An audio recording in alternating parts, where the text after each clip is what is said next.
Chegou a hora de adorar ao Senhor. Chegou a hora de ouvir do seu amor.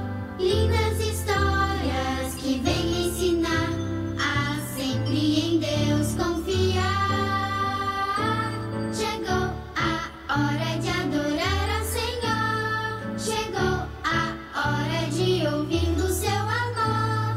Vem, amiguinho, comigo sentar e vamos quietinhos ficar, prestando atenção em adoração.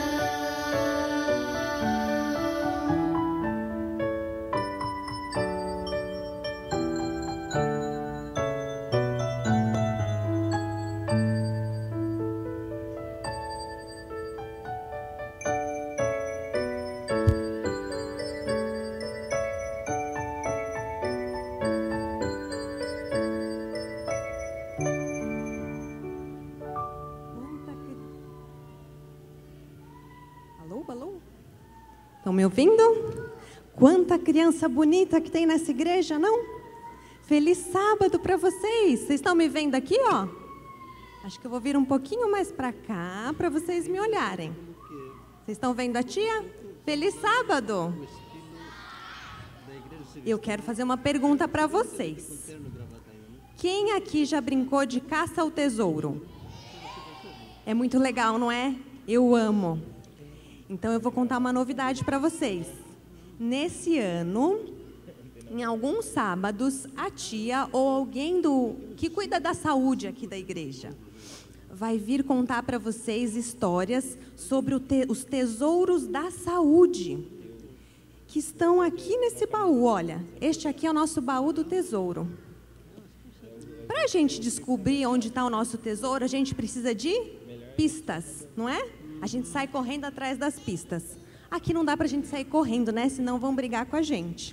Então a tia vai dar as pistas e vocês vão tentar adivinhar, tá bom? A primeira pista é: qual que é o livro mais importante que existe, que tem muitas histórias sobre Jesus? Yes, eu sabia, vocês são muito espertos. A Bíblia. Agora uma mais difícil. Qual é o primeiro livro da Bíblia? Yes, o Gênesis. E qual é a primeira história que conta na Bíblia? Adão e Eva. Deus criou Adão e Eva. É a história da criação. Muito bem. E agora uma mais difícil, hein? Será que vocês vão acertar? Vamos torcer. O que Deus criou no quarto dia da criação? Não foi Adão e Eva. As árvores, não. Não. Ó, quando vocês chegarem em casa hoje, vocês pedem para o papai e para a mamãe lerem Gênesis 1, do versículo 14 ao 19, tá bom? Lá está escrito que Deus fez no quarto dia da criação. Ele fez o sol, a lua e as estrelas. E agora a gente vai descobrir o que tem aqui no nosso baú. Vamos ver? Tan, tan, tan, tan. O sol é o nosso tesouro. Agora eu quero saber aqui, quem que toma sol aqui? Mais ou menos. Foi mais ou menos. Agora vamos perguntar aqui para os adultos. Vocês me ajudam a perguntar? Igreja, quem que toma sol aqui todo dia? Foi de 3-0 quase. Assim, muito ruim. Então, ó, vocês devem estar se perguntando, mas por que o sol é um tesouro? Alguém sabe? Então eu vou contar algumas coisas importantes que eu quero que vocês lembrem durante a semana. Sem o sol, nós seres humanos, os animais, as plantas, ninguém existiria. Eu vou contar uma coisa que aconteceu para vocês nessa semana. A tia machucou o joelho aqui, ó, fez um dodói. Quando a gente faz um dodói na pele, se a gente toma um solzinho, ajuda a cicatrizar. É muito bom. Você quer falar? Qual é o seu nome? Pedro. Fala, Pedro. Você também fez um dodói? Ah, então, ó, você toma um solzinho, vai ajudar a melhorar. A Eva, ó, aí eu vou contar outra coisa para vocês do sol. Depois vocês me contam lá atrás as novidades do sol que vocês sabem, tá bom? O sol ajuda a cicatrizar, o sol ajuda a gente a viver melhor. E o sol faz uma coisa, ele nos dá uma vitamina chamada vitamina D. Essa vitamina ajuda a gente a ficar alegre, feliz, contente. Quando a gente não tem sol, a gente anda assim, ó, meio desanimado, tudo fica chato, a gente não dorme direito.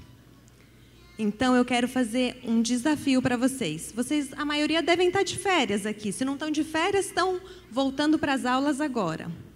Em vez da gente ficar lá no videogame, naquelas nuvens que cobrem o sol da gente, o game, o celular, a preguiça, vamos acordar cedinho, ir para o quintal de casa ou ir para um parque e tomar sol. Mas tem uma coisa importante que vocês precisam saber. O sol a gente tem que tomar até umas 10 da manhã e depois no finalzinho da tarde, depois de umas 4 da tarde. Senão tem que passar protetor solar, senão ele machuca a nossa pele. Então, 2 desafios para essa semana. Ó, presta atenção na tia, 2 desafios. Sair da frente das nuvens e ir para o sol. E tem outro desafio aqui, ó, para o pessoal aqui de trás, que vocês vão me ajudar. Levar o papai e a mamãe também, tá bom? Quando Deus criou o mundo aqui, ó, na historinha que a gente lê na primeira história da Bíblia, Deus fez tudo perfeito e nos deu tesouros maravilhosos para nós aproveitarmos.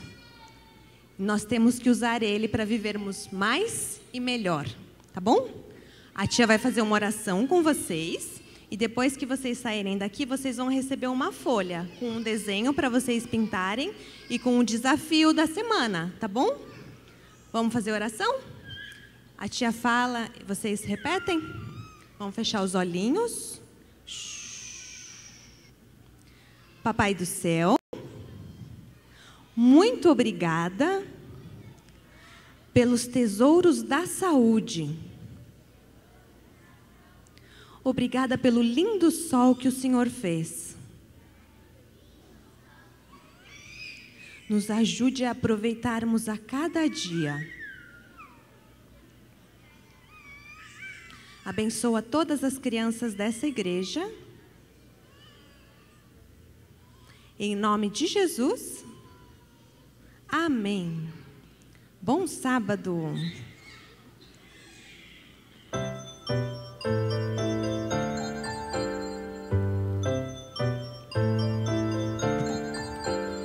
Chegou a hora de adorar ao Senhor. Chegou a hora de ouvir do seu amor. Lindas histórias que vêm ensinar a sempre em Deus confiar. Chegou a hora de adorar ao Senhor.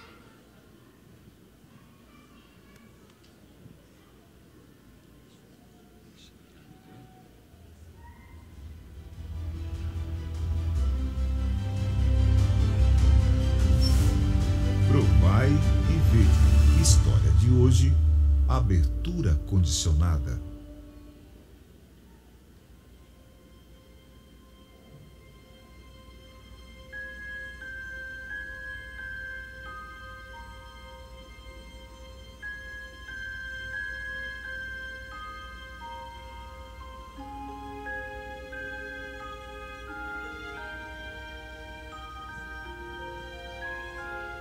Bom dia, Sidney. Bom dia, senhor Alves. Como é que vamos? Tudo bem, graças a Deus. Tô vendo que essa loja tá bem bonita, tá bem cuidada. Deve ter um resultado muito bom. Deixa eu te falar, esse horário já fez o culto? Seu Alves, infelizmente hoje não foi possível fazer o culto. A gente resolveu abrir a loja pontualmente às 8 horas, justamente para não comprometer o atendimento ao nosso cliente. Entendi que você não fez o culto. Nós vamos chamar os funcionários, baixar as portas se tiver cliente também. Em seguida, após o culto, a gente vai abrir. Agora, se não tiver tempo para fazer o culto, não precisa abrir a loja. É um costume da empresa fazer os cultos matinais. Melhora a nossa comunhão com Deus e a nossa harmonia entre os funcionários. Então, é muito importante que esse hábito seja mantido em todas as lojas. Por causa desse culto, inúmeras famílias tomaram a decisão pelo batismo. Muitos gerentes e funcionários conheceram o Evangelho e também se batizaram. Alguns deles se despertaram para essa liderança nos cultos e estão hoje atuando como pastores da nossa igreja. Essa junção, fé e negócio, tem trazido inúmeros benefícios para os funcionários da empresa e particularmente para toda a família. Eles têm a alegria de viver uma união familiar cada vez mais forte, através de uma comunhão diária, onde os planos são colocados na mesa, na presença do Senhor.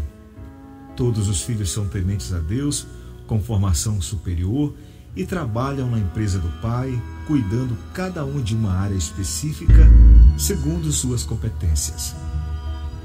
Embora o trabalho ocupe uma grande parte do tempo de toda a família, eles não abrem mão de servirem à igreja em diversas áreas. Sempre presente nas programações e atuantes como professores da escola sabatina, eles demonstram que o amor à igreja tem um lugar muito especial na vida deles. Alves e Juraci são anciãos ordenados e participam da liderança da igreja, ajudando ao pastor nas decisões administrativas. Suas filhas também participam como oficiais da igreja na área do diaconato e ainda ajudam no departamento de comunicação. Louvado seja Deus por essa família, que honra o nome de Deus tanto no trabalho, pregando o evangelho aos clientes e funcionários através dos cultos matinais, quanto na igreja, se envolvendo inteiramente na missão. Provai e vede. E agora eu os convido para este momento especial de adoração e louvor, através dos dízimos e ofertas. Que Deus os abençoe ricamente. Amém. O apóstolo Paulo disse: pois conheceis a graça de nosso Senhor Jesus Cristo, que sendo rico se fez pobre por amor de vós, para que pela sua pobreza vos tornasseis rico. Nada que nós temos, nada nos pertence. Tudo é dom de Deus. E esse é o momento em que a gente pode adorar a Deus através dos nossos dízimos e ofertas. Para você que está aqui na igreja, você já vai ter essa oportunidade. Mas para você que está aí de casa, a gente tem o aplicativo 7Me, que eu falei há pouco sobre ele, mas também temos o depósito na conta da igreja, que é possível ser feito, e a transferência via Pix.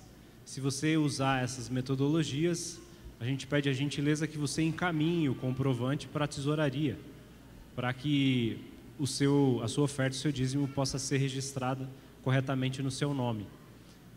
A importância de você utilizar meios eletrônicos, o Pix, a transferência ou o aplicativo, envolve também segurança. Quando movimentamos dinheiro, seja você buscando no banco e trazendo até a igreja, existe um risco de segurança. Então que você possa, a cada dia mais, adotar esses métodos, porque isso vai facilitar de maneira geral, a segurança de todos, né? Vamos, durante esse momento de recolhimento dos dízimos e ofertas, cantar o hino, adorar a Deus também, através do hino Entrega. Que Deus abençoe a cada um.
Mais uma vez, feliz sábado.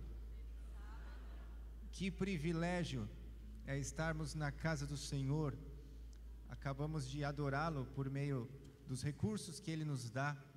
E continuaremos louvando e engrandecendo o nome do Senhor, dizendo que Ele é exaltado nos céus. E este louvor fala sobre isso. Ele é exaltado. Vamos louvar todos juntos.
Exaltado seja o nome do Senhor. E a palavra de Deus diz, o apóstolo João escreve: vi novos céus e nova terra. Ou seja, ele viu um novo lar, um lar feliz. E é sobre este lar feliz que queremos louvar agora, todos juntos.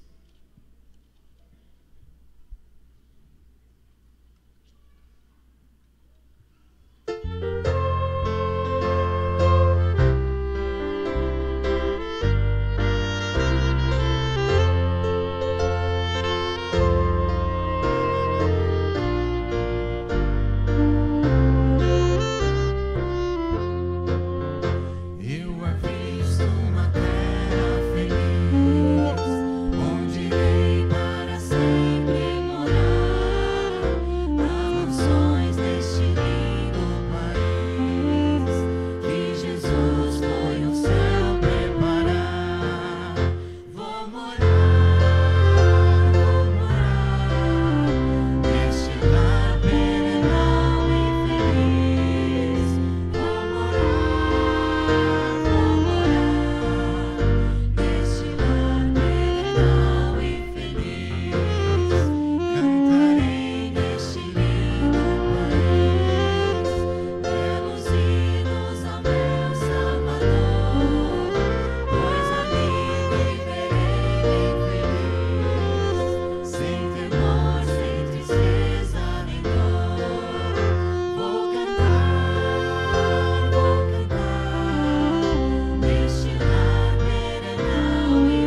te convido a ficar em pé neste momento, para nós cantarmos mais um louvor.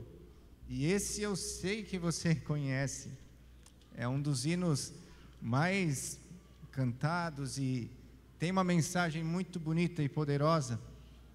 Vamos louvar a Deus todos juntos.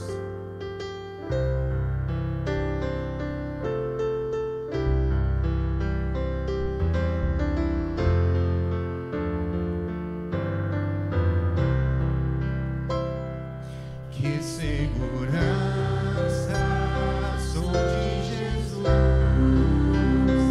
eu já desfruto bênçãos da luz, sei que herdeiro sou de meu Deus, Ele me leva agora nos céus, canta minha alma.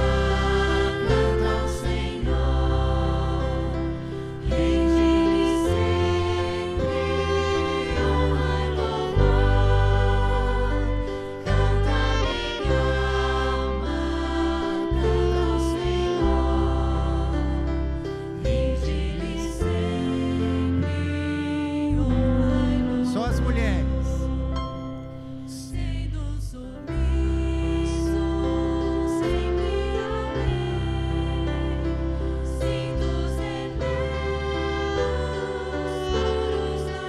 Homens, anjos descendo, trazendo ao voo ecos da graça, bênçãos do amor. Todos juntos. Canta minha alma, canta ao Senhor, rende-lhe sempre honra e louvor. Canta minha alma, canta ao Senhor, rende-lhe sempre honra e louvor. Só a igreja, sempre vivendo, sempre vivendo.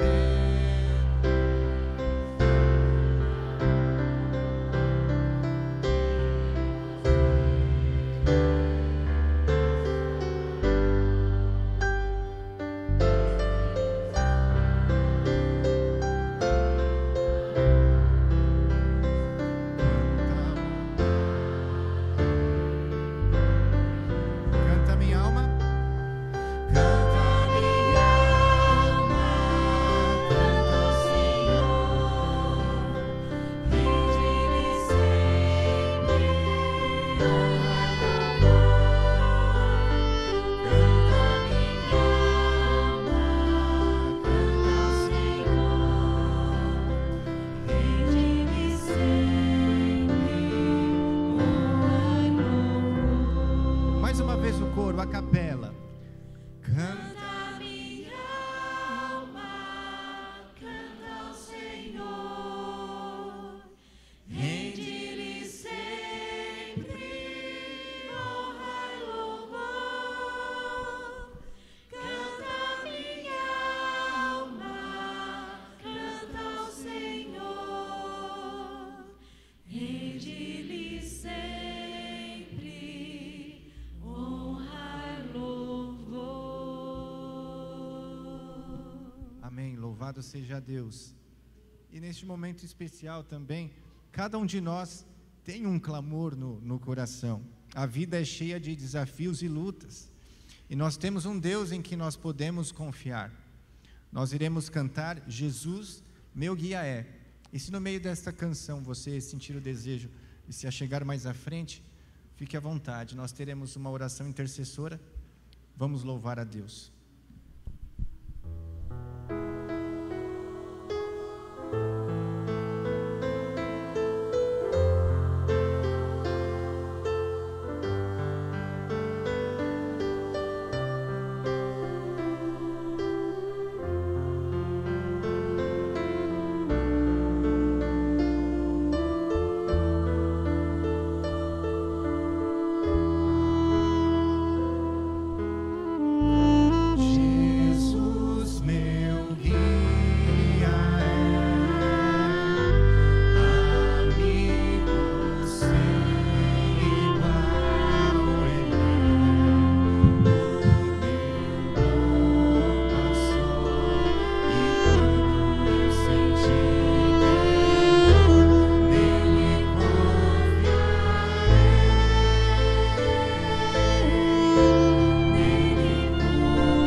nesse Deus que promete estar conosco e que nós podemos confiar e que nós vamos entregar a Ele as nossas súplicas, as nossas necessidades e agradecer por aquilo que Ele nos tem dado.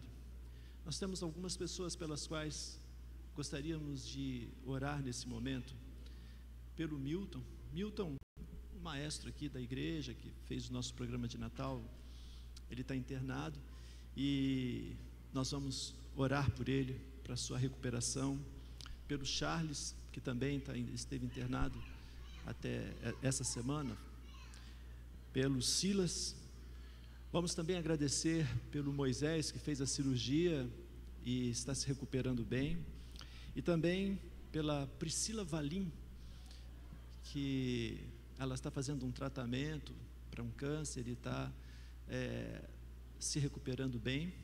E ainda vamos orar pelo sogro do pastor Wellington, que vai pregar agora, que ontem saiu da UTI, mas também está em recuperação de sua saúde. Com certeza, você também pode ser que esteja preocupado ou passando alguma situação de saúde, ou conheça alguém que precise.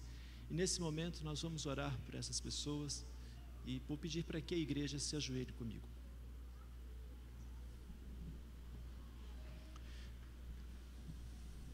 Senhor Deus que estás nos céus, aqui está a tua igreja, confiante nas tuas misericórdias e nos teus méritos, e por isso vem a ti te suplicar pelas necessidades que temos.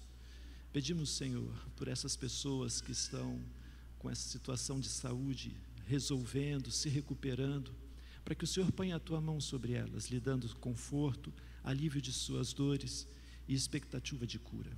O Senhor pode curar, não somente essas pessoas, mas aquelas que estão com a sua saúde debilitada. Põe tua mão sobre elas, Senhor. Entregamos também em tuas mãos aquelas pessoas que estão aqui na igreja ou que estão nos assistindo e que muitas vezes carregam o fardo da culpa de algum erro do passado. Alivia seu pressentimento, que ela possa sentir-se segura, perdoada e tranquila em tuas mãos. Concede, Senhor, paz àqueles que estão aflitos e angustiados. Concede perdão para aqueles que pecaram. Concede o teu Espírito para essa igreja, para que possa ouvir a mensagem desta manhã e ouvir nela a tua mensagem, a tua voz. De forma especial, ser com o pastor Wellington, usando para que o Senhor, através dele, transmita o teu desejo para a tua igreja. Fica conosco, nós te pedimos. Pedimos por tua misericórdia, em nome de Jesus. Amém.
Natureza e tudo que ele fez,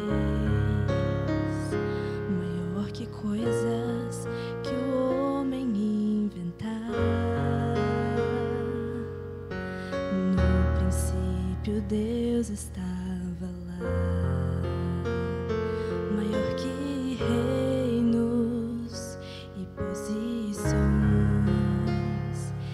as maravilhas de todas as nações, maior que bens e o ouro que existe. Seu amor não pode se medir, mas na cruz, por amor de mim, morreu Jesus, sozinho até o fim. Mesmo assim, em humilhação, morreu só, pensando em mim, foi maior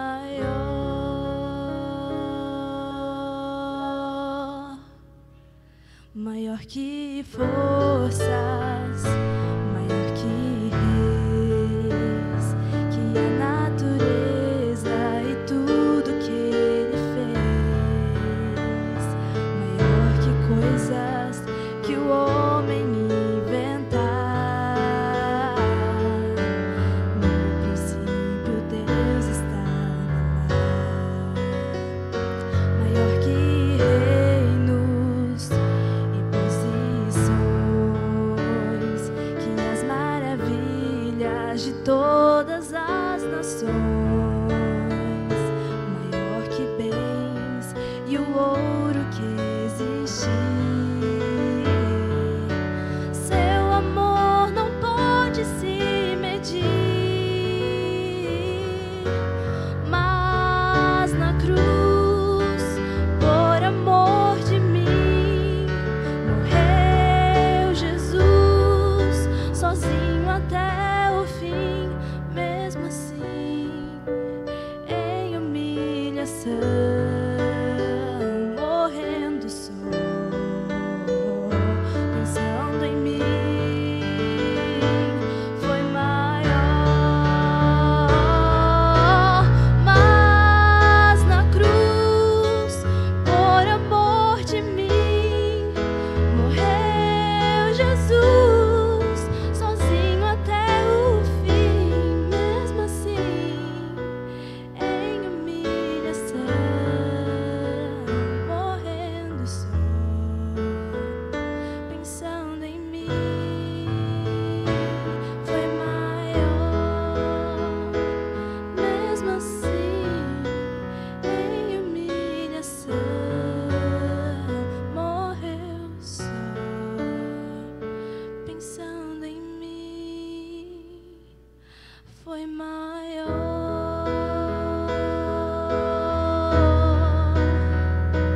Foi maior.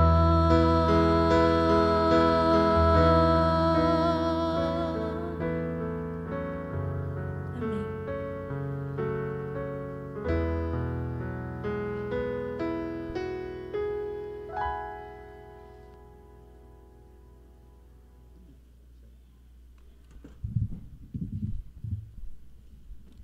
Feliz sábado. Eu espero que você esteja bem. Espero que a sua semana tenha sido boa. Para mim é um privilégio estar aqui na Igreja Central de Sorocaba. Recebi esse convite já faz algum tempo e o pastor Osmar, ele vivia me dizendo assim: escuta, quando é que você vai pregar lá? E aí a gente ficava tentando achar uma... E no meio do ano passado eu falei, bom, em janeiro eu posso estar lá.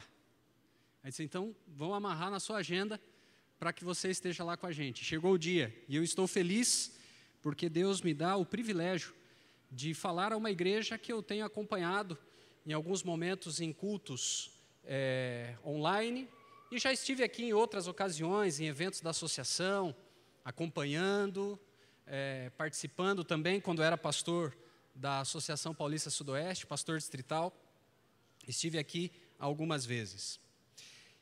Eu, nesta manhã, o título da minha mensagem, acho que vocês receberam no boletim da igreja, é O Segredo da Vida Espiritual Bem-Sucedida. Vou fazer uma pergunta simples para vocês. O que significa a palavra evangelho? Boas novas. Essa é uma pergunta simples, não é? Evangelho significa boas novas. A pergunta que eu gostaria de fazer agora, ela é um pouquinho mais profunda. Ela é um pouquinho mais complexa. Se evangelho significa boas novas, por que tantas pessoas que se dizem cristãs, que se dizem evangélicas, que congregam em nossas igrejas, têm uma vida espiritual tão triste? Por que algumas pessoas, em vez de viver a religião, sofrem a religião? Por que algumas pessoas, em vez de sentir o fardo leve de Cristo, porque é isso que Ele propõe a nós, né? Jesus, Ele propôs isso a nós. Você deixa o peso comigo e você leva o meu jugo, que é suave e leve. Por que algumas pessoas que se dizem cristãs e que dizem carregar o jugo de Cristo têm uma vida espiritual tão triste? Parece haver um problema aí, você não acha? A tristeza de alguns, o fardo que alguns carregam, a opressão que tem sido a religião para algumas pessoas, está em contradição com aquilo que significa o Evangelho. E nós precisamos entender um pouquinho do porquê isso acontece. Nesta manhã eu quero estudar com vocês a mensagem que se encontra no livro de Romanos. O capítulo que nós vamos estudar é o capítulo 8. Mas eu vou começar com alguns textos dos capítulos anteriores, porque o livro de Romanos, nós podemos dizer que ele é dividido em 3 partes. Na primeira parte, dos capítulos 1 até o capítulo 8, nós vemos uma exposição da obra de Cristo em favor da salvação do ser humano. Dos capítulos 9 a 11, é uma sessão em que Paulo fala a respeito da relação entre Israel e a igreja. E dos capítulos 12 até o 16, nós encontramos Paulo falando a respeito das implicações da vida do cristão, ou da vida que o cristão tem ao lado de Cristo e como isso impacta o dia a dia dele. Na primeira sessão, dos capítulos 1 até o capítulo 8, nós temos uma jornada. Paulo descreve a jornada. E que jornada é essa? A jornada de um ser humano caído a um ser humano pleno em Jesus Cristo. Nos capítulos 1 a 3, o apóstolo Paulo fala a respeito da condição de todo ser humano. E o verso que sintetiza a ideia desses 3 capítulos é Romanos 3, verso 23. O apóstolo Paulo escreveu: pois todos pecaram e carecem da glória de Deus. Essa é a nossa condição natural. Eu vejo aqui muitas crianças bonitas. Toda criança é bonita. Eu tenho uma filha de 4 anos de idade. E é uma graça. A gente vai acompanhando aquele ser indefeso que vai crescendo e vai começando a engatinhar, depois a andar e a falar, e agora, com 4 anos, ela já quer até argumentar. E às vezes a gente diz assim: filha, tem que ser assim. Esse é o certo. E ela diz assim: mas eu quero fazer assado. Totalmente contrário. Mas de onde você viu isso? Não, eu quero porque eu quero. De onde vem esse eu quero porque eu quero? De onde vem essa disposição de não fazer aquilo que a gente orienta? Vem de um coração que naturalmente não se inclina para fazer o certo. Todos pecaram, todos carecem da glória de Deus. Mas o apóstolo Paulo, ele apresenta nos capítulos 4 e 5 o remédio para essa condição natural de alienação do ser humano para com Deus.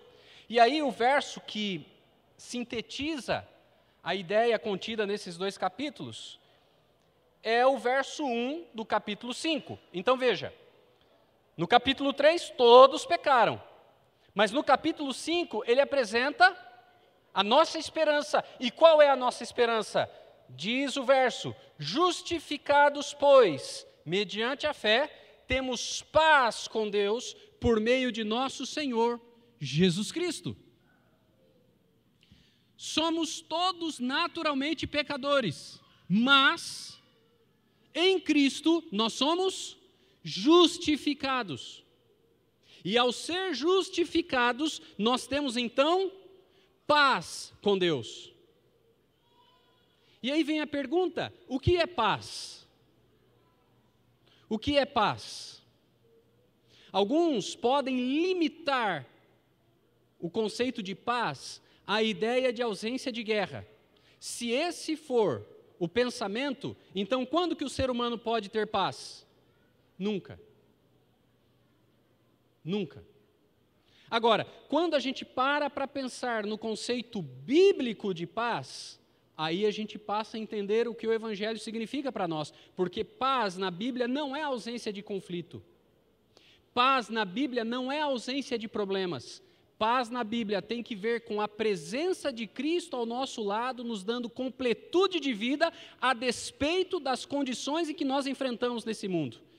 E aqui eu tenho uma ilustração que é muito simples para nos ajudar a entender isso. Os discípulos estavam com Jesus em uma noite no mar da Galileia. De repente veio uma grande tempestade e os discípulos pensaram que o barco seria afundado, que ele naufragaria. E enquanto eles estavam desesperados, Jesus estava como?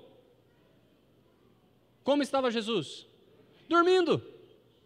E quando eles chamaram Jesus desesperados, dizendo assim: mestre, não te importa que pereçamos? Eu imagino Jesus acordando, dando aquela coçada no olho, vendo a situação, se coloca em pé na frente do barco, e ele diz assim: acalma-te, emudece, e aquela tempestade cessa na hora. E aí ele vira para os discípulos e diz assim: escuta, onde está a fé de vocês? Onde está a fé de vocês? Paz não é a ausência de tempestade, paz é a certeza de que Cristo está conosco no barco e de que Ele, a seu tempo, fará que cesse todo e qualquer tipo de problema ao nosso redor. E ainda que o problema não cesse, Ele traz no coração daquele que passa pelo problema a serenidade, o equilíbrio necessário para atravessar o problema. Às vezes Deus acalma o mar, outras vezes Ele acalma o marinheiro. Paz. Então, dos capítulos 1 a 3, nós estamos falando a respeito do pecado. Nos capítulos 4 a 5, da presença de Cristo, da justiça pela fé. No capítulo 6, nós temos a demonstração pública daquele que aceita Jesus Cristo, daquele que aceita receber essa paz. O capítulo 6 de Romanos é o capítulo da Bíblia que apresenta com mais detalhes a teologia do batismo. O que representa o batismo? Está no capítulo 6.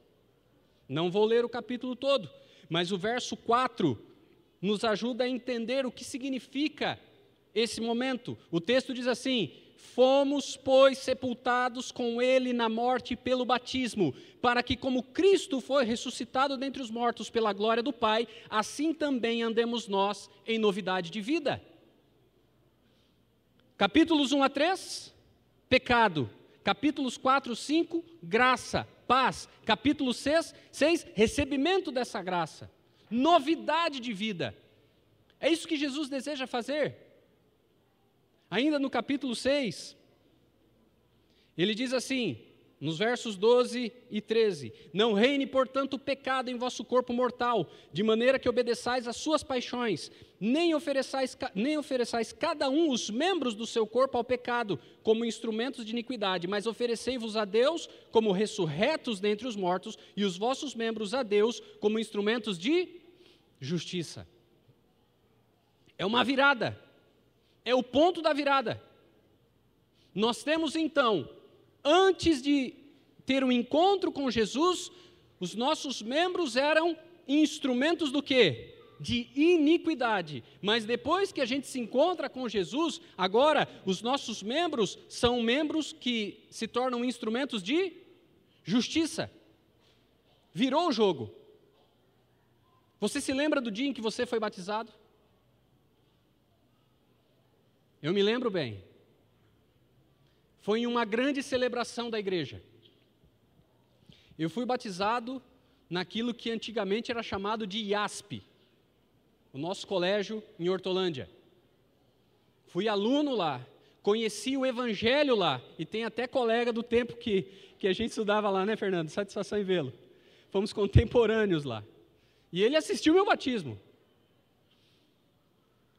Quando eu fui batizado, a impressão que eu tinha ao sair do tanque batismal era de uma leveza tão grande que, se eu não tivesse com a roupa molhada, e na época não me deram assim uma instrução muito clara a respeito de que roupa eu deveria entrar no tanque batismal, e eu fui de calça jeans por baixo da beca. E eu tive a impressão de que só não fui arrebatado ao céu porque a calça jeans estava muito pesada por causa da água. Mas era uma sensação de leveza, de novidade de vida incrível. E uma amiga muito querida chegou para mim e disse assim: você vai enfrentar lutas agora. Você vai começar a sentir algo que você não sentia antes. E eu pensava assim: o quê? Eu estou vivendo a plenitude da minha vida espiritual. No auge da adolescência, né? E o adolescente, ele acha que ele tem todas as respostas para tudo, né? Nada contra, gente. Mas não tem. E a gente descobre isso rapidinho. E aí passou aquela primeira semana, naquela alegria, naquele contentamento, e aí vieram as primeiras lutas e as primeiras quedas. Isso não está fora do controle de Deus. Isso não está além daquilo que Deus provisiona, porque no capítulo 7 de Romanos, o apóstolo Paulo fala do quê? De uma luta. De uma luta. Alguns teólogos debatem a respeito de que momento o apóstolo Paulo está dizendo aqui, se é antes da conversão, se é depois da conversão, essa luta que ele descreve no capítulo 7. Embora existam esses dois lados, esses dois posicionamentos, para mim particularmente, e eu me uno ao grupo daqueles que pensam assim, uma vez que o apóstolo Paulo ele está descrevendo uma caminhada espiritual, uma jornada espiritual nos capítulos 1 ao capítulo 8 de Romanos, para mim faz muito sentido entender que o apóstolo Paulo está falando aqui do cristão depois do batismo. E aí ele diz assim no capítulo 7, a partir do verso 18, porque eu sei que em mim, isto é, na minha carne, não habita bem nenhum, pois o querer o bem está em mim, não porém o efetuá-lo. Porque não faço o bem que prefiro, mas o mal que não quero, esse faço. Mas se eu faço o que não quero, já não sou eu quem o faz, e sim o pecado que habita em mim. Então, ao querer fazer o bem, encontro a lei de que o mal reside em mim, porque no tocante ao homem interior tenho prazer na lei de Deus, mas vejo nos meus membros outra lei, que guerreando contra a lei da minha mente, me faz prisioneiro da lei do pecado que está nos meus membros. E aí ele exclama no verso 24, desventurado, miserável homem que sou, quem me livrará do corpo desta morte? Você já teve essa percepção? Você sabe aquilo que deve ser feito. Você conhece. Mas quando você vai fazer, alguma coisa te empurra, te puxa. Você sabe que às vezes é necessário ficar quieto diante de uma situação, mas parece que é algo mais forte do que você, e daqui a pouco você fala algo e aquilo põe fogo na discussão. Você se irrita com uma pessoa que te fecha no trânsito, e você acaba pensando ou falando muitas vezes aquilo que não deveria. Dentro de casa você acaba tendo alguma expressão mais rude, alguma atitude não conveniente, que você sabe que não deveria ter. Você cai muitas vezes no mesmo pecado, e aí tem aquela experiência de dor, de sofrimento, de tristeza, de frustração. Você quer fazer a coisa certa, eu quero fazer a coisa certa, mas em alguns momentos da vida isso não acontece. Por quê? Porque existe uma guerra dentro de nós. E o apóstolo Paulo diz que no tocante ao homem interior, ele tem prazer na lei de Deus, mas existe nos membros uma outra lei. Nós temos uma natureza pecaminosa, e essa natureza muitas vezes ela faz o quê? Ela nos machuca, ela nos pressiona. E aí o apóstolo Paulo diz assim: eu sou um homem miserável, e quem é que vai me livrar disso? Se o texto parasse aqui, que esperança nós teríamos? Se o apóstolo Paulo terminasse a sua exposição aqui, que esperança nós teríamos? Nenhuma. Nenhuma esperança. Mas o texto continua. Graças a Deus por Jesus Cristo nosso Senhor, de maneira que eu de mim mesmo com a mente sou escravo da lei de Deus, mas segundo a carne da lei do pecado. Você sabe que a Bíblia não foi escrita em capítulos e versículos, essa é uma organização posterior. Ele continua o seu arrazoado no capítulo 8, e agora nós vamos nos concentrar mais no capítulo 8. Vou ler novamente o verso 25 e seguir a leitura no fluxo do argumento do apóstolo. Graças a Deus por Jesus Cristo nosso Senhor, de maneira que eu de mim mesmo com a mente sou escravo da lei de Deus, mas segundo a carne da lei do pecado. Agora, pois, já nenhuma condenação há para os que estão em Cristo. Como você ouve essa expressão? Vou repetir. Agora, pois, já nenhuma condenação há para os que estão em Cristo Jesus. Opa, teve alguém aqui que entendeu. Não há condenação para quem está em Cristo Jesus. Veja que no capítulo anterior ele está dizendo, olha, existe uma lei, é uma guerra no tocante ao homem interior, eu tenho prazer, mas os meus membros têm a lei do pecado, isso guerreia contra mim. Mas aí ele enxerga Cristo e ele sabe que se ele estiver em Cristo, não há condenação. Aquele que está em Cristo é nova criatura. Aquele que está em Cristo é selado, aquele que está em Cristo tem o passaporte para a eternidade. E agora eu faço uma outra pergunta: como estar em Cristo?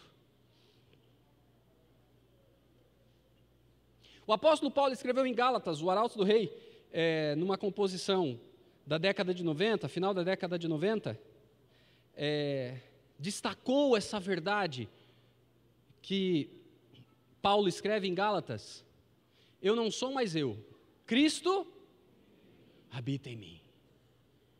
Como ter Cristo habitando em nós a esperança da glória? O capítulo 8 vai nos dar essa chave. E aí está o segredo da vida espiritual bem-sucedida. Acompanhe a leitura comigo. Porque a lei do Espírito da vida em Cristo Jesus te livrou da lei do pecado e da morte. Porquanto que fora impossível a lei, no que estava enferma pela carne, isso fez Deus enviando o seu próprio Filho, em semelhança de carne pecaminosa, e no tocante ao pecado. E com efeito condenou Deus na carne o pecado, a fim de que o preceito da lei se cumprisse em nós, que não andamos segundo a carne, mas segundo o Espírito. Você quer estar em Cristo? Tem alguém aqui que quer estar em Cristo? Tem mais alguém que quer estar em Cristo? Todo mundo aqui quer estar em Cristo? Sabe qual é o segredo? Andar no Espírito. Há um autor, um pregador, chamado Francis Chan. Ele escreveu um livro chamado O Deus Esquecido. Porque muitas vezes nós falamos muito do Pai, muitas vezes nós falamos muito do Filho, mas nós nos esquecemos do Espírito. Ou falamos de maneira tangencial. Para você ter uma ideia, o apóstolo Paulo, no livro de Romanos, dos capítulos 1 a 7, ele menciona 5 vezes o Espírito. Dos capítulos 9 a 16, ele menciona 8 vezes o Espírito. Mas somente no capítulo 8, ele menciona o Espírito 17 vezes. Isso me diz algo. O capítulo 8 é o capítulo que apresenta a chave da vida espiritual bem-sucedida, e não existe vida espiritual bem-sucedida que passe longe da presença do Espírito, da realidade do Espírito na vida. E agora eu quero ler alguns pontos que o apóstolo Paulo apresenta, são 5 pontos que ele apresenta no capítulo 8, que estão relacionados com a nossa relação com o Espírito e como isso faz com que a nossa vida espiritual ela tenha um novo sabor, um novo vigor. E ela alcança então o propósito de Deus para nós. Primeiro ponto, versos 8 e verso 9. Ele diz assim: portanto, os que estão na carne não podem agradar a Deus. Vós, porém, não estáis na carne, mas no Espírito, se de fato o Espírito de Deus habita em vós. E se alguém não tem o Espírito de Cristo, esse tal não é dele. Você entendeu o que o apóstolo Paulo está dizendo aqui? Você entendeu o que o apóstolo Paulo está dizendo aqui? O apóstolo Paulo declara, de maneira contundente, que nós estamos no Espírito. Se nós dermos morada para o Espírito precisa habitar em nós. E se alguém não permite que o Espírito de Cristo habite em nós, então nós ainda não pertencemos a Cristo.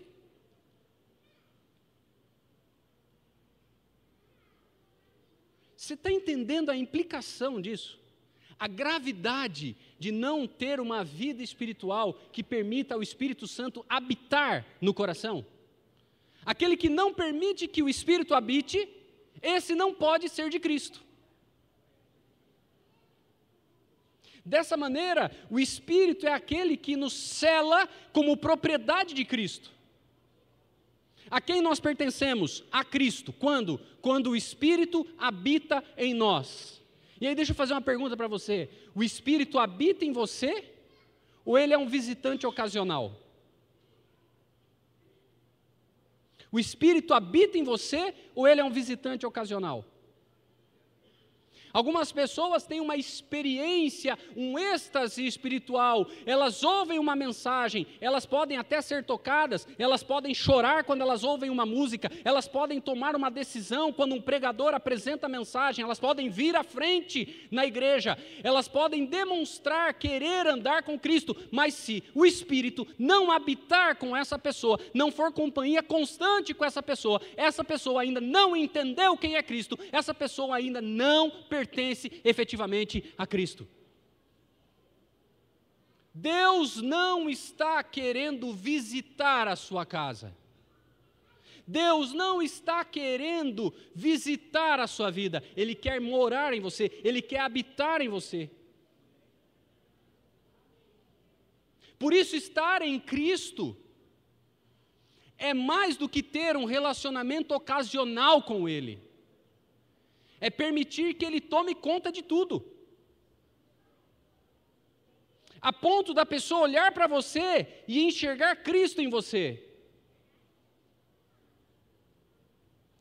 Quando isso acontece, então o Espírito habita na vida do crente.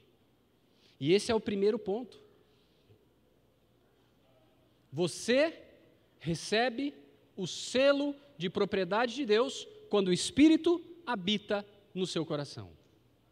E aí vem a pergunta: o Espírito habita em você ou é visitante ocasional? Segundo ponto, verso 11.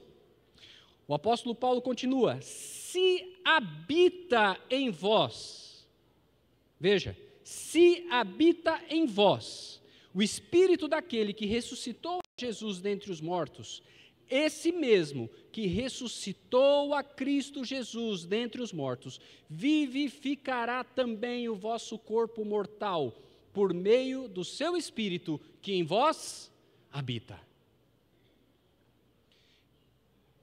O Espírito que habita no crente é a certeza de plenitude de vida aqui, mas é a certeza de que ainda que a pessoa descanse no pó da terra, essa pessoa ressurgirá, ressuscitará para viver a eternidade com Cristo no seu reino. Eu não sei quais são as dores que você carrega no seu coração relacionadas à perda. O ano passado foi um ano muito duro para mim. Em maio eu perdi o meu avô materno, com quem eu tinha mais proximidade. Em agosto eu perdi o meu pai, depois de 51 dias de internação. UTI, quarto, e aí a gente foi vendo uma chama se apagando. Meu pai tinha 64 anos, vigoroso, animado, cheio de planos, cheio de sonhos. Uma infecção urinária que evoluiu e acabou levando a choque séptico. E assim eu perdi meu pai. Meu pai não era cristão. E para ser sincero, ele não gostava de cristãos. Quando eu tomei a decisão de ser um cristão, meu pai, ele criou todo tipo de empecilho para que eu não seguisse na fé. E quando eu disse para ele que ia fazer teologia e ia ser pastor, é aí que a coisa ficou complicada mesmo. Muito complicada. Só que começou a acontecer algo. Porque eu não desisti da fé, e quanto mais ele me apertava, mais eu era levado a buscar em Deus força para superar, e de repente na minha casa, eu que fui o primeiro, comecei a levar a minha irmã mais nova para a igreja, e minha irmã mais nova tomou uma decisão. E depois, a minha irmã do meio, depois a minha irmã mais nova, e por fim a minha mãe. E aí chegou um ponto que ele percebeu que era 4 contra 1 em casa. E aí ele começou a maneirar um pouco, o que não significa que ele apoiasse.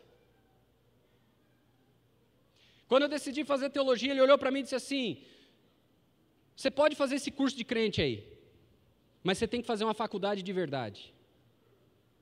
E ele me obrigou a fazer uma segunda faculdade. E eu dizia para ele: pai, eu não quero fazer outra faculdade, eu quero ser pastor. E eu entendo a frustração dele, porque a vida toda meu pai pagou escola particular para que eu fizesse medicina. Eu sou de Paulínia, do lado da Unicamp. Meu sonho era entrar na Unicamp, e no último semestre do 3º ano do ensino médio, quando eu estava me preparando para o vestibular, Deus virou minha cabeça e eu fui fazer teologia. Meu pai ficou doido. Eu entendo ele, hoje, que eu sou pai. Se eu tivesse a mentalidade dele, eu também ficaria. Além de crente, pastor. E ele me obrigou a fazer um segundo curso. E eu acabei fazendo um segundo curso.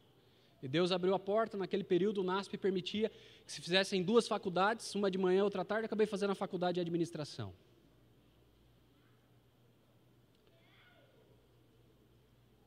Durante todo o tempo, meu pai deixava claro que a opção pela igreja era uma opção equivocada. Mas no último ano, de 2021 para 2022, ele deu uma aliviada. Passou o período da pandemia, ele sentiu a ausência, né, daquela proximidade que nós tínhamos. E de 21 para 22, nós tivemos o melhor Natal da vida. E meu pai fazia aniversário no dia 26 de dezembro. Tivemos o Natal e no dia seguinte uma festa, uma coisa gostosa. E foi o melhor Natal que nós tivemos. E o único, porque em agosto ele faleceu. E em agosto, em junho, julho, agosto, ele faleceu no começo do mês, eu acompanhei meu pai e eu dormia como acompanhante do meu pai no hospital. Trabalhava durante o dia, durante a noite dormia com ele. E essa foi a oportunidade que Deus me deu para apresentar o Evangelho de uma maneira como ele nunca tinha se permitido ouvir. E na última noite de vida do meu pai, eu estava lá, e ninguém dizia que ele ia morrer no dia seguinte. Eu abri para ele o Evangelho e expliquei para ele que o Evangelho era Cristo vindo buscar e salvar o que havia se perdido. E quando eu li esse texto na Bíblia, ele disse assim: filho, gostei desse negócio aí, marca. Eu dei uma Bíblia de presente para ele enquanto ele estava internado. Marca isso aí, filho, eu gostei disso.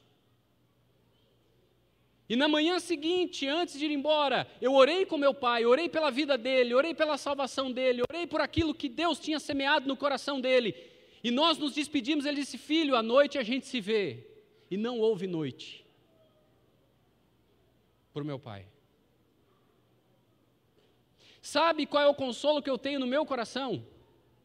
Que na última noite de vida do meu pai, ele entendeu a obra da graça, entendeu o que era ter uma vida no Espírito, e porque ele, dentro da minha esperança, é a minha esperança, e porque ele entendeu, e porque ele confessou a Jesus Cristo naquela noite, o Espírito habitando nele, no dia em que faleceu, me dá a esperança do reencontro na manhã da ressurreição.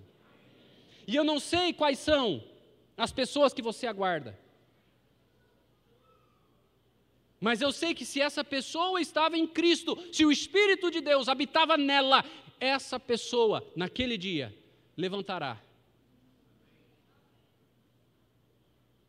E isso é obra do Espírito.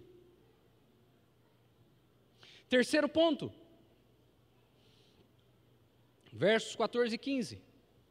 Pois todos os que são guiados pelo Espírito de Deus são filhos de Deus, porque não recebestes o espírito de escravidão, para viverdes outra vez atemorizados, mas recebestes o espírito de adoção, baseados no qual clamamos: Abba, Pai. Nós não recebemos espírito de escravidão. Nós somos filhos amados do Pai. Que coisa maravilhosa isso. Algumas pessoas não conseguem ter uma relação de filiação com Deus. Elas têm dificuldade. Algumas pessoas são como o filho mais velho da parábola do filho pródigo.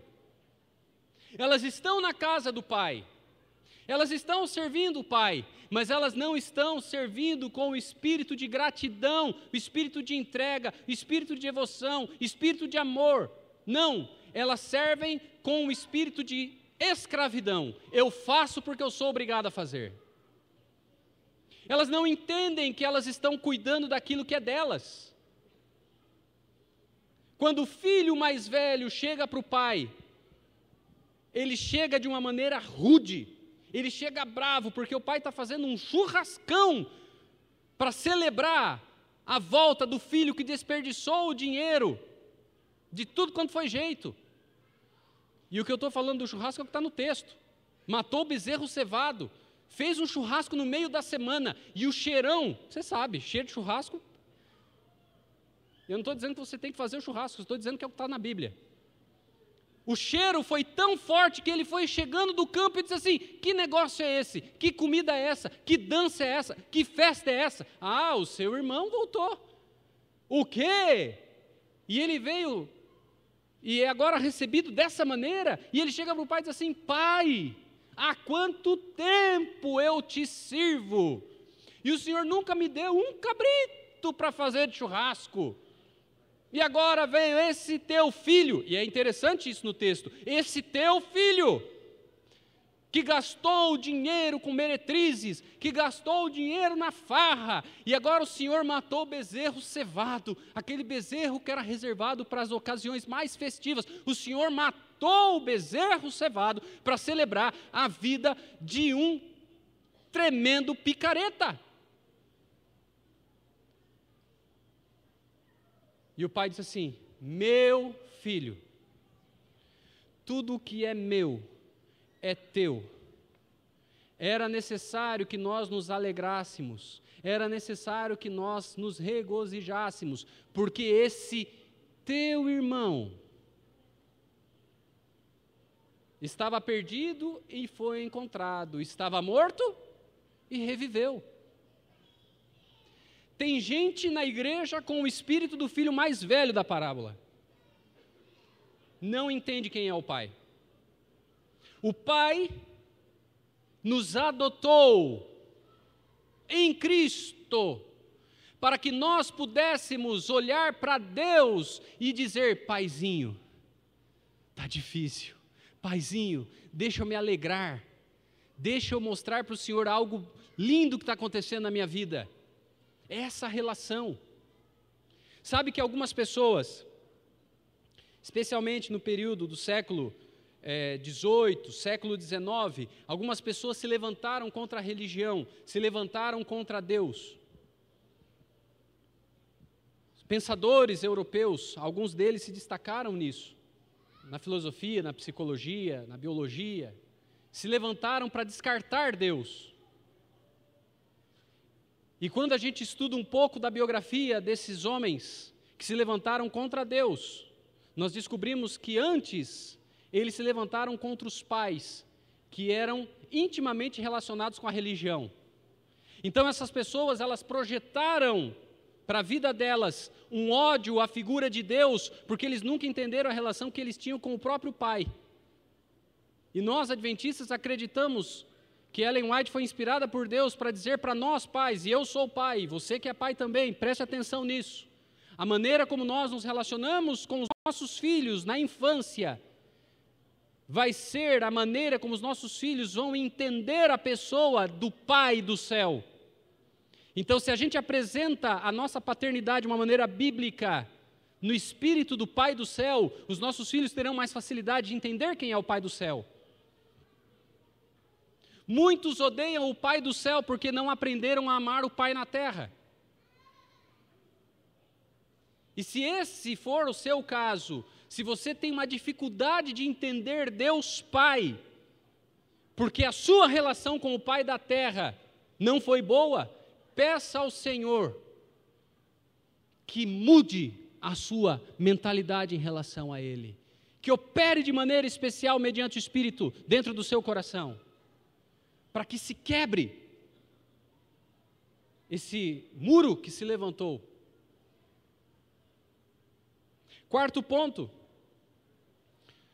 no verso 18, o apóstolo Paulo diz assim: porque para mim tenho por certo que os sofrimentos do tempo presente não podem ser comparados com a glória a ser revelada em nós. Ele começa dizendo do sofrimento do tempo presente, e de fato é isso que nós estamos vivenciando, sofrimento. A sua vida pode ser uma vida estável, você pode ter uma casa, um carro, um emprego, algum dinheiro no banco, mas quando a gente olha ao redor, a gente não enxerga muita perspectiva no que diz respeito àquilo que o ser humano é capaz de fazer. A gente veio de uma pandemia, quando a pandemia ela estava arrefecendo, daqui a pouco vem uma greve, uma guerra na Ucrânia-Rússia, que tem impacto em nós, daqui a pouco tem uma crise sistêmica de moral e ética, no que diz respeito ao contexto político em que a gente vive, é uma crise que se acentuou nos últimos anos, e agora quando a gente olha, a gente vê polarização fora da igreja, polarização muitas vezes dentro da igreja, e a gente começa a olhar para o mundo e fala assim, onde é que isso vai parar? Não tem sido fácil. Mas o apóstolo Paulo diz o seguinte,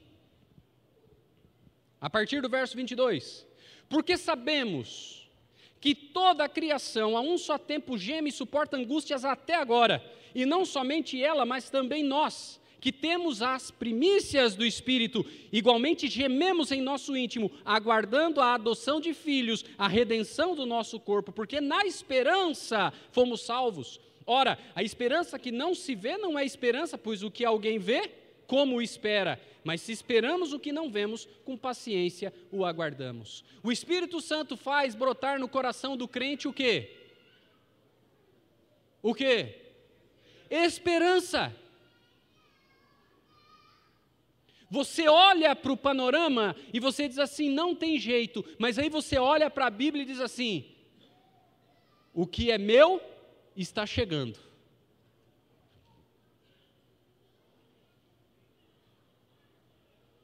Nós precisamos olhar além. O cristão é desafiado a olhar além. Nós vivemos uma crise no mundo de pessoas sem esperança. E alguns acabam até mesmo tirando a vida, porque não enxergam esperança dentro do contexto de vida em que elas estão.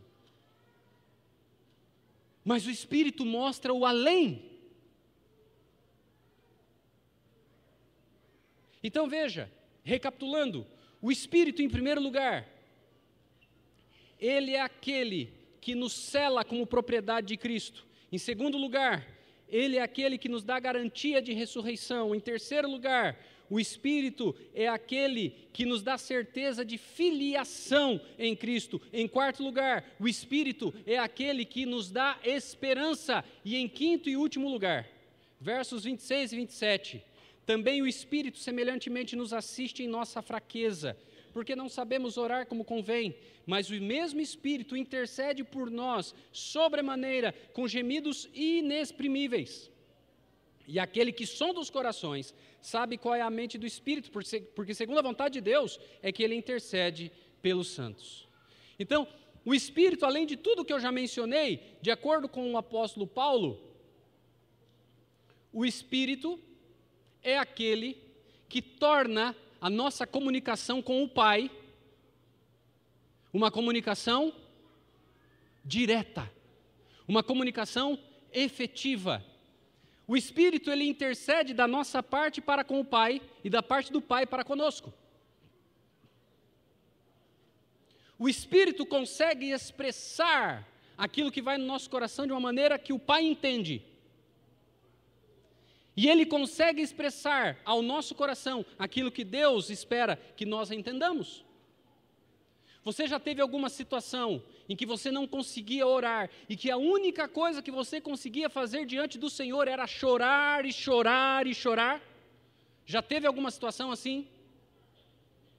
Sabe a lágrima que você derramou? O Espírito interpretou essa lágrima e mostrou para o Pai o que ela significava. O que você queria dizer com aquela lágrima? Me lembro de uma ocasião em que minha filha sofreu um pequeno acidente doméstico que teve uma implicação muito séria. E ela precisou fazer uma cirurgia de emergência. Parecia algo simples, mas quando a gente chegou no hospital, eles disseram assim, é complexo e nós vamos ter que fazer uma cirurgia. E era o começo da pandemia, e o médico chegou para mim e disse assim, nós vamos ter que entubar a sua filha. Eu falei, o quê? E a gente ouvia tudo quanto era tipo de coisa a respeito de intubação. E agora ali estava minha filha com 1 ano e pouco. E de repente eu fiquei sem chão. E eu só conseguia dizer uma coisa para Deus: Senhor Jesus, tenha misericórdia dela. E eu repetia porque eu não conseguia pensar outra coisa. Mas atrás daquela frase tinha uma série de outros pensamentos e sonhos que um pai estava expressando para o Pai do céu. E o Espírito Santo interpretou isso para Deus. E o Deus que ouviu a minha oração foi o Deus que respondeu, me dando paz e confiança de que aquela situação seria contornada. E quando foi, no meio da madrugada, eu voltei para casa com a minha filha. Bem. E ela se recuperou bem. Esse é o Espírito. Sabe por que muitas vezes a nossa vida espiritual é uma vida frustrada? Porque a gente negligencia aquele que dá o sabor para a vida espiritual. O Espírito. O capítulo 8 de Romanos começa dizendo assim: agora, pois, já nenhuma condenação há para os que estão em Cristo Jesus. Esse é o começo do capítulo. Mas sabe como o capítulo termina? O capítulo termina dizendo assim, versos 38 e 39, porque eu estou bem certo de que nem a morte, nem a vida, nem os anjos, nem os principados, nem as coisas do presente, nem do porvir, nem os poderes, nem a altura, nem a profundidade, nem qualquer outra criatura poderá nos separar do amor de Deus que está em Cristo Jesus, nosso Senhor. Olha isso, o capítulo começa dizendo, não há condenação se você está em Cristo. O capítulo termina dizendo, não há nenhum tipo de separação se você estiver em Cristo. Mas qual é o segredo? Estar em Cristo. E como a gente está em Cristo? Se o Espírito habitar em nós. Queridos, nesta manhã, mais do que falar a respeito da obra do Espírito, nós vamos testemunhar aquilo que o Espírito tem feito na vida de uma pessoa. Hoje, uma pessoa nessa igreja renascerá da água e do Espírito. E nós temos o Tiago, que vai ser batizado pelo pastor Osmar. E o Tiago tem uma história linda, porque o Tiago passou por uma situação muito complicada na vida dele. Verdade. E o Espírito estava trabalhando na vida do Tiago, e usando a situação para que ele abrisse o coração para Jesus, para que então Jesus operasse uma obra maravilhosa na vida dele. O Tiago entendeu que sem Cristo ele era um pecador sem esperança, mas ele também entendeu, né, Tiago, que em Cristo você é justificado, em Cristo você tem paz. Amém. E hoje ele veio dar testemunho público da sua fé. Tiago, deixa eu dizer algo para você. Eu vou confessar algo. Eu estou assim com uma invejinha santa, sabe? Porque eu queria estar dentro da água nesse momento. Opa! Eu não vou estar dentro, mas vou estar do lado. Porque uma das alegrias que Deus me deu, Tiago, como pastor, é celebrar esse momento aqui. Aqui nós encontramos o sentido do ministério, que é alcançar, salvar. É comissionar pessoas para viverem em discipulado com Jesus Cristo. E a gente que tem a oportunidade de entrar várias vezes no tanque, a gente sente essa alegria. Verdade. É o abraço molhado. Tiago, hoje você vai sair daqui leve, muito leve, e você vai enfrentar daqui para frente algumas lutas, e sabe o que eu vou dizer para você? Essas lutas, elas vão aperfeiçoar o seu caráter, à medida em que você for vencendo degrau a degrau, mediante o poder do Espírito que vai habitar em você. Hoje, quando você sair das águas, Tiago, você receberá um comissionamento especial da parte de Deus. O Espírito que vai habitar em você, ele vai dar dons a você. E esses dons, eles deverão ser multiplicados nas suas mãos, para que você alcance mais e mais pessoas com a mensagem da salvação. A caminhada não é simples, nós somos chamados para andar no caminho estreito. Mas o segredo, Tiago, é você andar no Espírito. Porque se você andar no Espírito, Tiago, você estará em Cristo. E em Cristo você é mais do que vencedor. E é isso que Deus espera fazer na sua vida, Tiago. É isso que Deus espera fazer. Hoje é o início de uma caminhada que começa aqui e vai continuar por toda a eternidade no reino celestial. Obrigado, pastor Wellington. Feliz sábado. Nós temos um encontro no sábado que vem, estaremos aqui estudando a Bíblia, mas eu quero dizer para vocês que vocês fazem falta. Vocês fizeram falta, hein? Por onde é que vocês andaram? Viajaram muito, né? Tá certo. E você que está na internet, você faz falta aqui. Hoje eu recebi algumas pessoas que não vinham à igreja há muito tempo e vieram. Mas sábado que vem estaremos juntos também.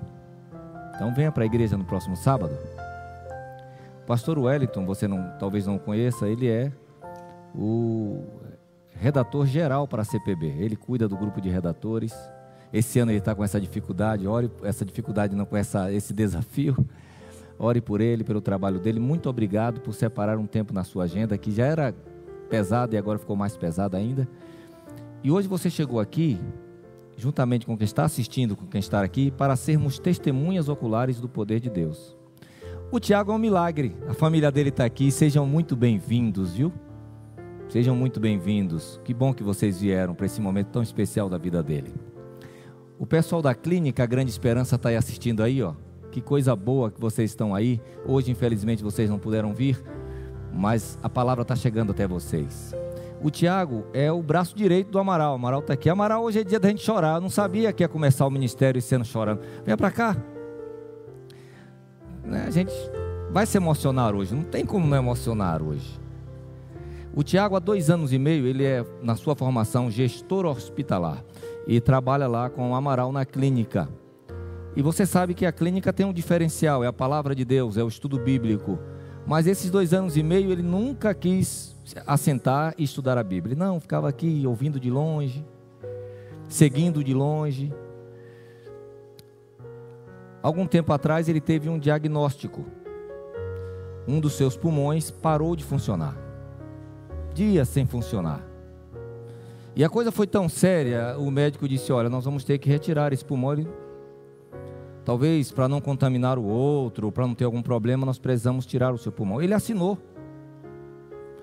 Então, não só o médico, mas um ortopedista foi chamado para abrir a caixa torácica, para tirar esse órgão. A cirurgia foi marcada, tudo certinho. Abriu a lateral do corpo dele. E quando o médico abriu, olhou e disse, tem alguma coisa errada aqui. Na sutura, o pulmão voltou a funcionar. Ele disse, eu não tenho o que fazer aqui, isso nunca aconteceu, o pulmão dele está funcionando normalmente. Muitas pessoas dessa igreja estavam orando por você. Sua família estava orando por você. A senhora orou por ele, que eu sei, muito. E Deus operou um milagre. E Deus falou com Tiago ali. E naquele momento Tiago tomou a decisão, Senhor, eu te conheço. Eu vi muitos milagres na clínica. Muitos milagres na clínica e pessoas que nós tratamos que foram transformadas. E se o Senhor operou esse milagre na minha vida, porque o Senhor tem um projeto na minha vida, eu vou te servir o resto da minha vida. Ligou para o Amaral. Se Amaral, eu quero ser batizado, eu preciso nascer de novo, eu preciso ter o perdão dos pecados, porque Deus tem um projeto na minha vida. O pulmão inflou novamente, ficou com 30% da capacidade, mas hoje está voltando tudo ao normal e ele está com os 2 pulmões restaurados para a honra e glória de Deus. Deus não colocou uma doença no coração, no pulmão dele, mas Deus operou o milagre da cura desse pulmão. O mesmo Deus que curou a vida dele quer curar o seu coração, que ouviu há muito tempo a palavra de Deus e não toma a sua decisão. Talvez você não precise de um pulmão novo, o que você precisa é de um coração sensível aos apelos de Deus. Então hoje eu vou batizar. Vou começar o meu ministério em 2023 batizando. E daqui a pouco estou indo para o presídio, tem mais 5 pessoas lá que serão batizadas hoje. É assim que Deus quer ver a igreja dele, como uma árvore frutífera. Você aceita a Bíblia como regra de fé? Amém? E você acredita em Deus, Pai, Filho e Espírito Santo? É a volta de Jesus a maior esperança do seu coração? Seu corpo é o templo do Espírito Santo e você quer manter esse corpo saudável? Você está disposto a pregar o Evangelho para quem não conhece? Quer colaborar com seus dízimos, seus recursos, suas ofertas para que a obra avance? Você acredita no dom profético da igreja verdadeira e quer fazer parte desta igreja, sendo batizado nas águas como Jesus foi batizado? Quantos dos irmãos batizados, membros da igreja central, aceitam receber o Tiago como membro desta igreja? Levante a mão. Eita, sua família espiritual aí, que a família está aqui. Tem gente que está borrando a maquiagem aqui já. Olha lá. O Amaral está borrando a maquiagem dele. Irmãos, como não emocionar com uma decisão dessa? Daqui a pouco nós vamos ter a última oração dessa manhã. O pastor Wellington vai fazer essa oração. Mas eu gostaria de ver aqui alguém que ainda não tomou a sua decisão. Pensa nisso. Pensa num Deus que está cuidando dos mínimos detalhes da sua vida. Porque agora nós vamos para uma foto histórica. Ó. O pastor Wellington está ali querendo batizar, mas não pode. Infelizmente, fazer o quê, né? Ele já falou, calma, vamos fazer uma pose, fica aqui pertinho para você pelo menos sentir aqui. Vamos fazer uma pose bonita aqui, ó. Amaral, chora não, Amaral.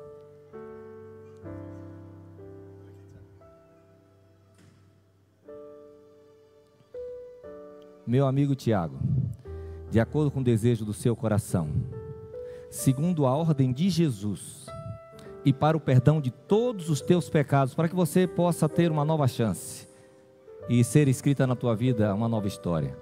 Como ministro do Evangelho, eu te batizo nesta manhã, com muita alegria.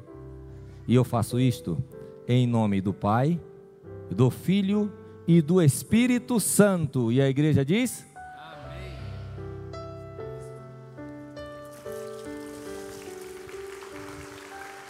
Glória a Deus. Molha esse pessoal aí, ó. Já está molhado de lágrima mesmo? Que coisa maravilhosa. Ei, coisa boa. Podem vir para cá. A família para cá. Molha o Amaral, isso. Pastor Wellington. Que coisa linda, hein? Não tem como não se emocionar com isso.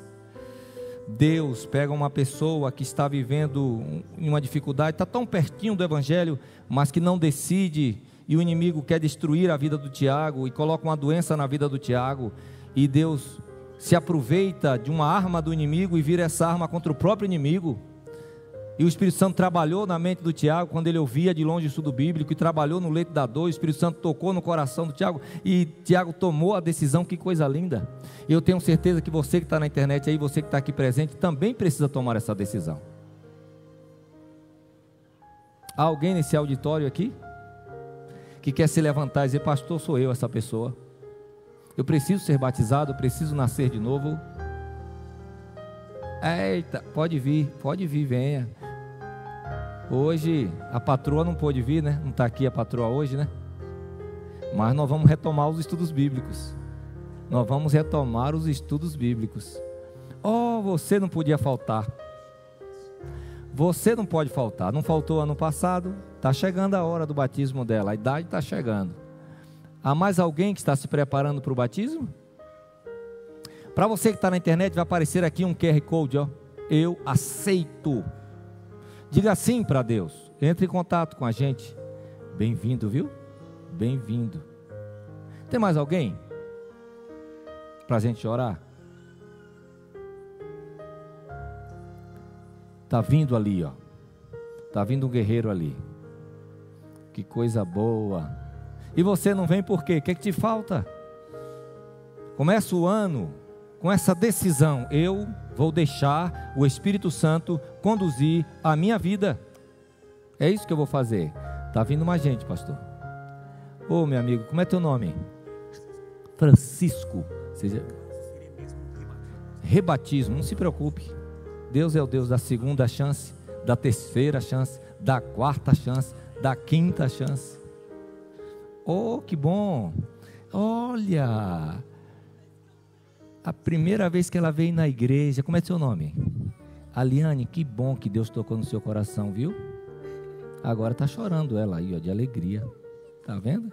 Que bom, fica aqui com ela, que coisa linda. Deus é maravilhoso, né? Tem mais alguém nesse auditório aqui? Para você aparecer um QR Code aí, você que está na internet, né? Entre em contato com a gente. Estudar a Bíblia, conhecer esse Deus maravilhoso. Nós vamos orar então, pastor. Vamos ficar em pé? Para a gente encerrar esse culto.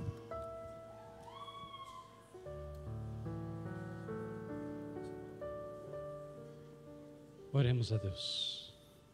Deus eterno e Pai bondoso, nós te agradecemos pela salvação em Jesus Cristo. Te agradecemos, Pai, pelo mover do Espírito em nosso coração nesta manhã. Te agradecemos porque o Espírito, habitando em nós, é garantia de que somos propriedade do Senhor. Amém. De que temos certeza de eternidade contigo. De que somos filhos amados do Pai. De que somos aqueles que têm esperança no coração.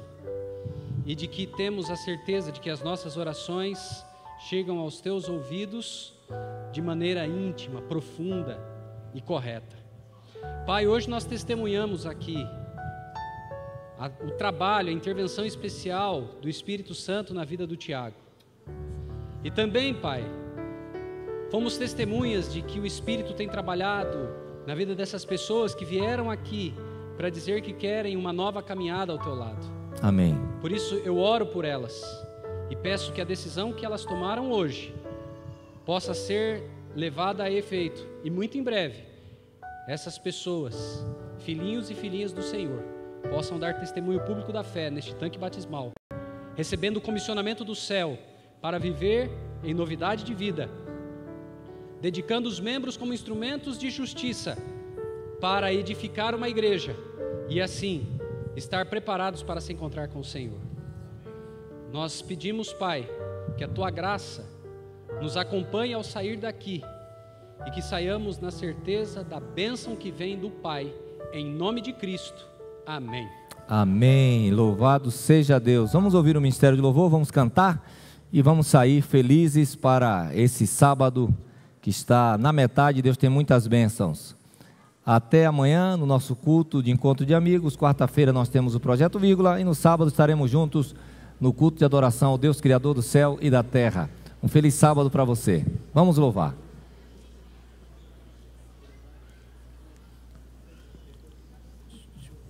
Desligar aqui.